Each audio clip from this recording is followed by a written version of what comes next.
The mainstream media keeps trying to convince us that things are about to get a whole lot better for the US economy, but instead they just keep getting worse. On Thursday, we learned that another 898,000 Americans filed new claims for unemployment benefits last week. That was the highest number that we have seen since August, and it is yet more evidence that a new wave of layoffs has begun. But according to the experts that the mainstream media relies upon, this wasn't supposed to happen. According to them, the number of Americans filing for unemployment benefits was supposed to be steadily tapering off as the US economy shifted into recovery mode. Unfortunately for all of us, those experts have been dead wrong. Yesterday, I made a video about the decline of the middle class in our country, and here in 2020 this pandemic has greatly accelerated that process. In fact, one new study has found that almost 8 million more Americans have plunged into poverty just since May. Nearly 8 million Americans have slid into poverty since May, according to a Columbia University study reported by the New York Times. Why it matters, the researchers found that the monthly poverty rate for September was higher than rates during April or May, and it also topped pre-crisis levels, due to the expiration of the CARES Act stimulus checks and $600 per week supplement to unemployment benefits. And another study discovered that 6 million more Americans fell into poverty in just the last 3 months. A separate study by researchers at Notre Dame and the University of Chicago found that 6 million people have slipped into poverty in the last 3 months, per the Times.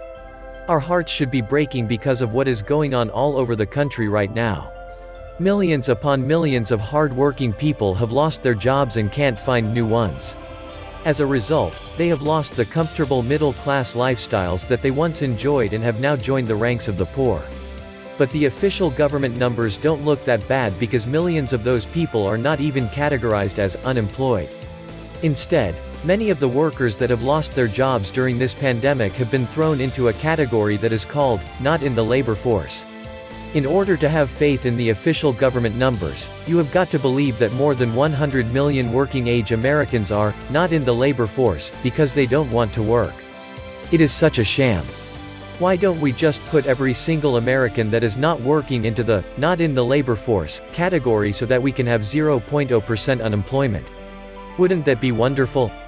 Of course the truth is that more Americans are being laid off with each passing day. Over the past few weeks, some of the most iconic companies in the entire nation have been letting workers go. Further, companies have begun initiating layoffs on a trajectory similar to traditional recessions, economists said, as slowdowns in consumer demand, rather than state-mandated shutdowns, lead them to cut jobs or close for good. Companies such as Allstate, American Airlines, Disney, Royal Dutch Shell and United Airlines have each announced plans to cut thousands of workers in recent weeks. Some parts of the country have been hit much harder than others by this economic downturn. For instance, tourism has dried up almost completely in Las Vegas, and this week there have been more layoff announcements.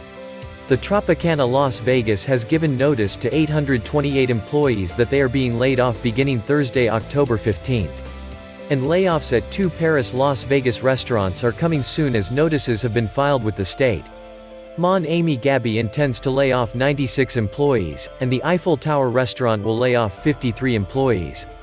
Both moves are scheduled to happen on December 16th, and the layoffs will be permanent. In the end, most of the jobs that have been lost in Las Vegas will never come back until the tourists return, and that is simply not going to be happening for the foreseeable future. Next door, the state of California has been absolutely devastated by this crisis as well. If you can believe it, 1 out of every 4 Californians received unemployment benefits between March and July. The state may have more billionaires than anywhere else in the country, but according to the U.S. Census Bureau it also has the highest poverty rate. Home to 166 billionaires, who made over $235 billion since the beginning of the pandemic, the Golden State also has the highest poverty rate, 17.2% when adjusted for the cost of living, according to a recent Census Bureau analysis. That means that almost 1 out of every 5 people in the entire state of California is living in poverty right now. If this is what a recovery looks like, I would hate to see what the bad times are going to look like. And without a doubt, economic conditions are definitely going to get worse than they are now. So many families in California are just barely scraping by from month to month, and more of them are falling into poverty every day. In fact, even USA Today is admitting that California's middle class isn't done shrinking. To many, the streets of the Bay Area are renowned for the enduring homelessness crisis as much as for the renowned tech giants of Silicon Valley. In between, California's middle class isn't done shrinking. Teachers, artists, waiters and gig workers are awaiting their fate, often one government program away from having to take a minimum wage job, or lose their homes. It is kind of ironic. Many of those that live in California like to lecture the rest of us about wealthy inequality, but it is worse in their state than anywhere else. Those at the very, very top of the pyramid are thriving, for now, but meanwhile countless others are falling out of the middle class. It is like a really perverse game of musical chairs. Every time the music stops, more people lose their seats and the middle class shrinks some more. Sadly, I think that this process is going to accelerate even more in 2021, and that is really bad news for millions upon millions of middle-class American families that are deeply struggling right now. This was the Global Investor Report. Please like, share, leave me a comment, subscribe.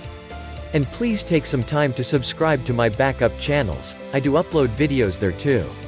You'll find the links in the description box. You will also find a PayPal link if you want to make a donation.